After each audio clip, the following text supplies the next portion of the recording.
2023 में इस साल मां दुर्गा हाथी पर सवार होकर पृथ्वी लोक में पधारेंगी।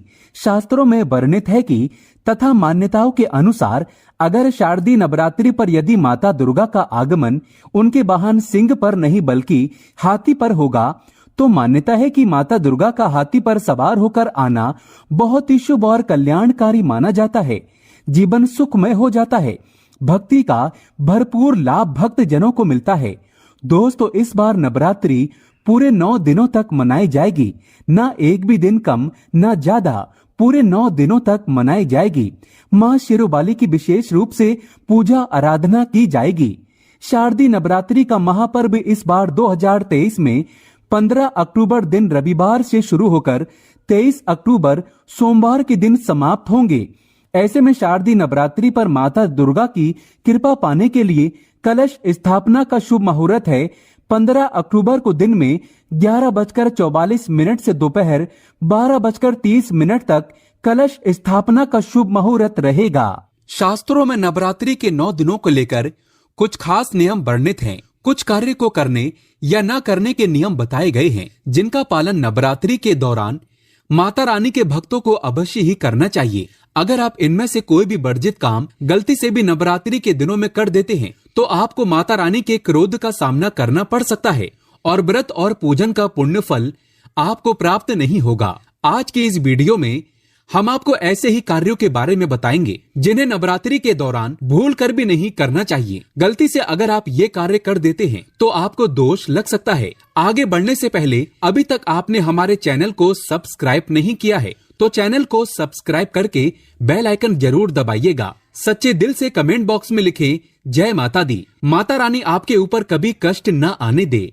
नवरात्रि के दौरान घर की स्वच्छता का विशेष ध्यान रखें। घर के मुख्य दरवाजे पर गंदगी बिल्कुल भी न होने दें। पूजा से पहले हर रोज रोली से स्वास्तिक बनाएं। रोली से स्वास्तिक बनाने पर शुक्र और सूर्य ग्रह जीवन में सकारात्मकता लाते हैं और आपके घर में माता रानी की धातु की मूर्ति है तो रोजाना उन्हें स्नान कराकर स्वच्छ वस्त्र पहनाएं। तस्वीर है तो साफ कपड़े से पोंछें। मंदिर और मंदिर के आसपास साफ सफाई और पवित्रता बनाकर रखें। हिंदू परंपरा के अनुसार नवरात्रि के पहले दिन कलश की स्थापना की जाती है। अगर आपने भी अपने घर में कलश की स्थापना की है तो इस बात का विशेष रूप से ध्यान रखें कि नवरात्रि के दौरान 9 दिनों तक आपके घर में कोई न कोई व्यक्ति सदा उपस्थित रहे।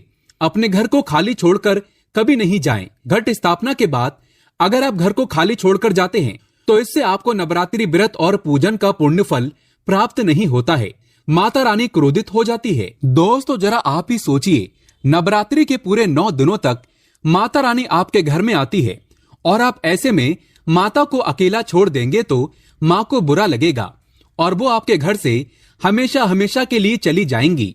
कम से कम नवरात्रि के इन 9 दिनों तक व्रतधारी को माता की चौकी के सामने ही अपना आसन लगाना चाहिए। इससे माता प्रसन्न होती है और माता रानी को बहुत खुशी होती है। ऐसे में माता रानी को अकेलापन भी महसूस नहीं होता। इसीलिए इन 9 दिनों तक आपको माता रानी को अकेला नहीं छोड़ना चाहिए। आपको माता रानी के पास में ही सोना चाहिए, क्योंकि माता रानी सब देखती है और अपने सच्चे भक्त की हृदय से निकली पुकार को अवश्य ही सुनती है। नवरात्रि के पहले दिन अखंड ज्योत भी जलाई जाती है। अगर आप अखंड ज्योत जलाने का संकल्प ले चुके हैं तो ज्योति पूरे 9 दिनों तक जलती रहनी चाहिए। गलती से भी अखंड ज्योति बुझनी नहीं चाहिए। कई बार बाती को ठीक करते समय बाती बुझने की संभावना होती है। इसीलिए जब भी आप अखंड ज्योति की बाती को सही करने जाएं तो अखंड ज्योति में से ज्योत लेकर आप एक दूसरे दीपक को भी जलाकर पास में रख दें और फिर अखंड ज्योति की बाती सही करें। अगर उस वक्त गलती से भी आपकी बाती बुझ भी जाती है तो जो आपने दूसरे दीपक में ज्योत जलाकर रखी है उसी ज्योत से आप वापस अखंड ज्योत को जला दें तो इससे बाती बुझने का दोष नहीं लगता। दोस्तों,